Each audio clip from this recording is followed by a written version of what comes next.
Hey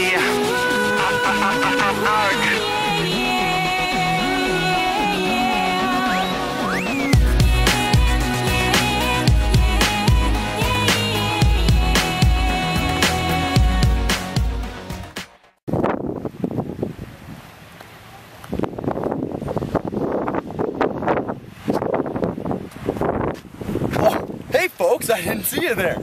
I was just going over my Fremantle map here, and boy do we have an adventure for you. We're going to be going all across the town of Fremantle with our wonderful crew of tourists who involve Garcia, who has probably zero experience in giving tours, Francis, who's been with us for about 2 weeks, but don't worry, he's a veteran by now, folks. And we have Mike Guy, who just made it through our training process this morning. Involved also is Gavin Miller, we just picked him up off the streets last night, and Matthew McGovern, which has been our most experienced tour guide for 33 present years. Alright Shane, I'll see you later, pal. Oh, what a perfect way to start things off. I'm going to kick it off over to Gavin, who's at the Fremantle prison.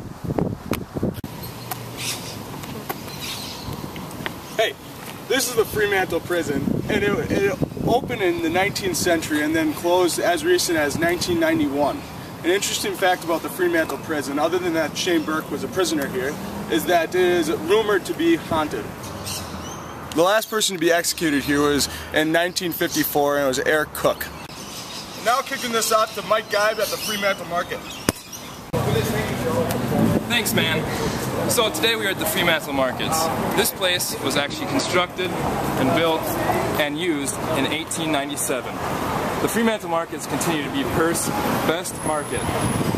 It took 3 years to build, and it was under budget. They actually had a contest to make the plans. The winners were H.J. Eels and Shane Burke. Congratulations. Yes, folks, we are open from Friday, Saturday, and Sunday. Now I'm going to pass the ball off to Garcia. Hey guys, nice to see you out here today. We have the Esplanade Hotel in the background, located on Fremantle Town Lot 150. It is one of the oldest hotels in Fremantle. It is very famous because of its location near the beach. Very popular hotel. It was established in 1896 by William Medley, and it continues, and its popularity continues today. Another quick fact, the Esplanade is famous for its full-time resident, Shane Burke. He lives in room 59. I'm going to kick it off now to Maddie over at the harbor. Nice pass, Garcia. Today, folks, we have the Fremantle Fishing Boat Harbor. It's been a fully commercialized harbor since 1919. It originally started as just one fish market and a few boats, and now, today, it's a tourist attraction known all across the Western Australia, and Australia for that matter. Also, today, families like to come and dine out at one of the many fish and chips areas and enjoy entertainment, most famously by Shane Burke, who plays guitar and sings songs and panhandles right on the dock corner. Well folks, this is Maddie signing off. I'm going to hit it right over to my twin brother Matthew by the train station. Nice throw. Here we have, folks, the railway, Fremantle Railway, which goes right to the rail station. These are the tracks. The railway station originally came into Fremantle due to the large influx of gold miners that came from the ocean and were heading inland to mine gold. The Fremantle railway station is very popular and busy. It's the main way people get into Fremantle from the city of Perth, for example. So it's a fun time. You should check it out. It's a great building. Here, now off to Mike Guide. Thanks, Matthew. Behind me is the Maritime Museum, also known as the Commissariat Building. Here it is actually one of the first buildings ever built by convicts when they first came here in 1850. It was built under the direction of Captain Henderson and Shane Burke. Now I'm going to toss this off to Frank, who can talk to you about a shipwreck. Oh, hey folks, how you doing? On the 27th of October, 1628, a ship called the Batavia, you know, I'm actually not sure what it's called, but I think it's called it's B-A-T-A-V-I-A, for all you folks that want to take this down. It wrecked. It was a ship led by the Dutch East Indies, company, and it wrecked off the coast of Western Australia. And what it's really famous for is what happened after that. After that, there were mass murders because one guy, can't remember his name right now, but Shane Burke, that's what it was. Thank you guys. Shane Burke wanted to kill all these people so he could be the king of Western Australia.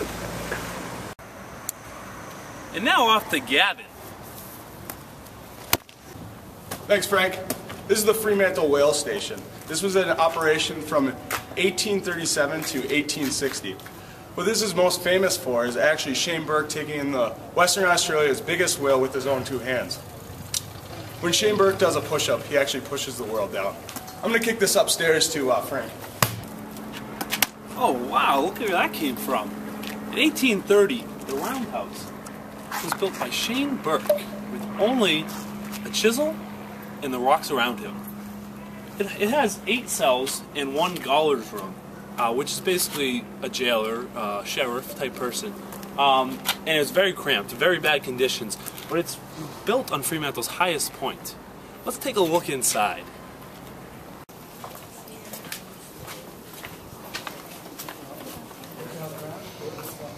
So these are the rooms inside.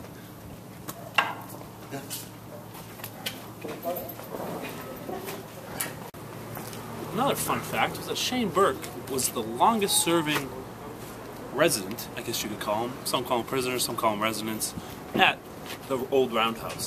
Now I'm going to kick it off to another former prisoner, Garcia.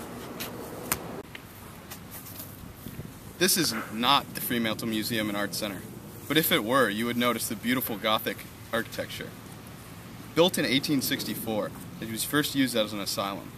The other uses of it across time were it housed U.S. military, it housed miners for the gold rush, and it even served as a technical school. Today, it's divided into the museum and the art center.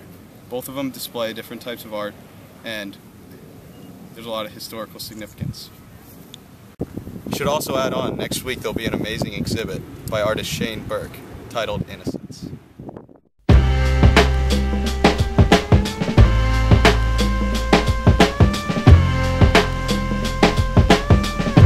Damn, it feels good to be a gangster.